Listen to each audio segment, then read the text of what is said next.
പ്രഖ്യാപിച്ചു 100 സീറ്റ് നേടി അധികാരത്തിൽ വന്നു. 100 സീറ്റ് നേടിയിട്ടുള്ള മുന്നണിക്ക് അധികാരത്തിൽ വരാൻ ഒരു മാസം തെരുവിൽ പ്രകടനം നടത്തേണ്ട സാഹചര്യമാണ് ഉണ്ടായിട്ടുള്ളത്. അവസാനം കേരളത്തിനകത്തെ കോൺഗ്രസിന്റെ ഏതെല്ലാം ഘടകങ്ങളുണ്ടോ ആ ഘടകങ്ങളിലെ നേതാക്കളെല്ലാം കൊടിയുമായി തെരുവിലിറങ്ങി പ്രകടനം നടത്തി. അങ്ങ് ഡൽഹിയിൽ കേന്ദ്രീകരിച്ചുകൊണ്ട് നൂറുകണക്കിന് ആളുകൾ ദിവസങ്ങളോളം കാത്തുകിടന്ന് സോഷ്യൽ മീഡിയ വഴി കോടിക്കണക്കിന് രൂപയുടെ ക്യാമ്പയിൻ സംഘടിപ്പിച്ചു.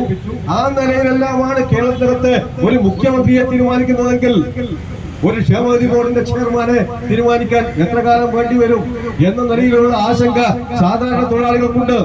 ഇത് ഏതെങ്കിലും രാഷ്ട്രീയ വിഷയമല്ല. എല്ലാ വിഭാഗം കേവലം CIT തൊഴിലാളികളുടെ മാത്രം വിഷയമല്ല. ഈ മേഖലക്കകത്ത് നിരവധിയായിട്ടുള്ള STU, അതുപോലെ തന്നെ INTUC, AITUC, BMS ഉൾപ്പെടെയുള്ള നിരവധി മേഖലക്കകത്തെ തൊഴിലാളികൾ ജോലി ചെയ്യുന്നുണ്ട്. എല്ലാവർക്കും അനുഭവിക്കുന്ന പ്രയാസമാണ്. അതുകൊണ്ട് സമയബന്ധിതമായി ഇത്തരം തീരുമാനങ്ങൾ ഉണ്ടാക്കണം. നിങ്ങളുടെ ചക്കളത്തി പോരാട്ടത്തിനിടയിൽ ഈ പാവപ്പെട്ട തൊഴിലാളികളുടെ ജീവിത പ്രശ്നങ്ങൾ മറന്നു പോകരുത്. എന്താ കേരളത്തിനകത്ത് ഇപ്പോ നിലനിൽക്കുന്ന വിഷയം? മുഖ്യമന്ത്രിയുമായി ബന്ധപ്പെട്ടുകൊണ്ട് നിരവധിയായിട്ടുള്ള ആരോപണങ്ങൾ ഉന്നയിക്കുകയാണ്. കാരണമെന്ത്? ഈ മുഖ്യമന്ത്രി വല്ലാണ്ട് ഭയപ്പെട്ടാണ് ഓരോ ദിവസവും തള്ളി നീക്കുന്നത്. എന്താ കാരണം? 100 സീറ്റിന്റെ ഭൂരിപക്ഷത്തിൽ അധികാരത്തിൽ വന്ന മുഖ്യമന്ത്രിയെതിരെ എപ്പോ അധികാരം നഷ്ടപ്പെടുമെന്ന ആശങ്കയിൽ ഇത്ര വെപ്രാളം കാണിക്കുന്നത്?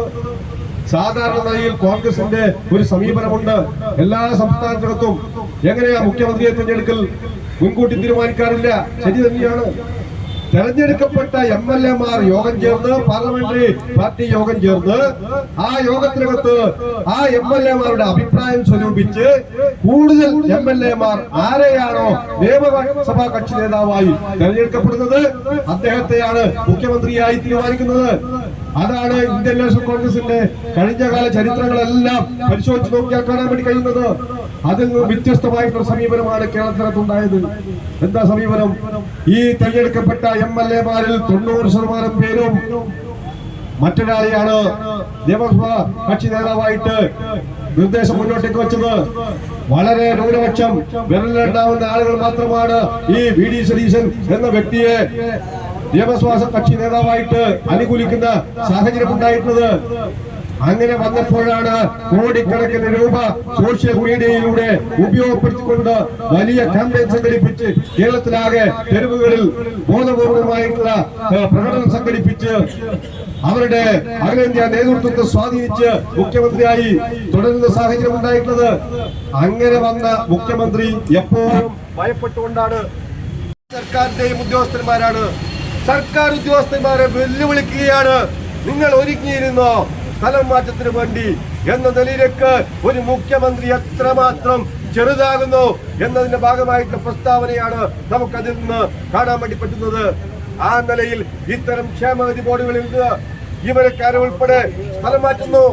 താൽക്കാലികമായി നിയമിച്ച മുഴുവൻ ആളുകളെയും ഒഴിവാക്കപ്പെടുന്നു. അങ്ങനെ വന്നാലോ താൽക്കാലികമായി ഒഴിവാക്കുന്നു, താൽക്കാലിക ജീവനക്കാരെ ഒഴിവാക്കുന്നു, സ്ഥിരം ജീവനക്കാരെ സ്ഥലം മാറ്റുന്നു. പിന്നെ ആരാ ഈ ബോർഡ് നിയന്ത്രിക്കുന്നത്? ബോർഡിന് ചെയർമാനില്ല, ഭരണസമിതിയില്ല. ഇത് കേവലം ഈ ചുമട്ടുതൊഴിലാളി മേഖലയിലെ ക്ഷേമനിധി ബോർഡിന്റെ അവസ്ഥ മാത്രമല്ല, തൊട്ടടുത്ത് നമ്മുടെ നിർമ്മാണ തൊഴിലാളി ക്ഷേമനിധി ഓഫീസ് പ്രവർത്തിക്കുകയാണ്. ജില്ലയിൽ ഏതാണ്ട് 50,000 തൊഴിലാളികൾ ആശ്രയിക്കുന്ന ഒരു ക്ഷേമനിധി ബോർഡാണ്. അവിടെയും ചെയർമാനില്ല, ഉദ്യോഗസ്ഥന്മാരില്ല, എല്ലാവരെയും പിരിച്ചുവിട്ടു. സ്ഥിരം ജീവനക്കാർ പറയുന്നത് ഞങ്ങൾക്ക് ഇതൊന്നും അറിയില്ല എന്നുള്ളതാണ്. ആയിരക്കണക്കിന് തൊഴിലാളികളുടെ ആനുകൂല്യങ്ങളാണ് നിശ്ചലമായി നിലനിൽക്കുന്നത്. അന്നത്തെ ജീവിതമാർഗത്തിന് വേണ്ടി അസംഘടിത മേഖലയിൽ ജോലി ചെയ്യുന്ന പാവപ്പെട്ട തൊഴിലാളികളുടെ ജീവിതം കൊണ്ട് പന്താടുന്ന ഈ തെറ്റായ നടപടിക്കെതിരായിട്ട് ഈ സൂചനാ സമരം മാത്രം മതിയാകും എന്ന് നമുക്ക് കരുതാൻ വേണ്ടി കഴിയില്ല.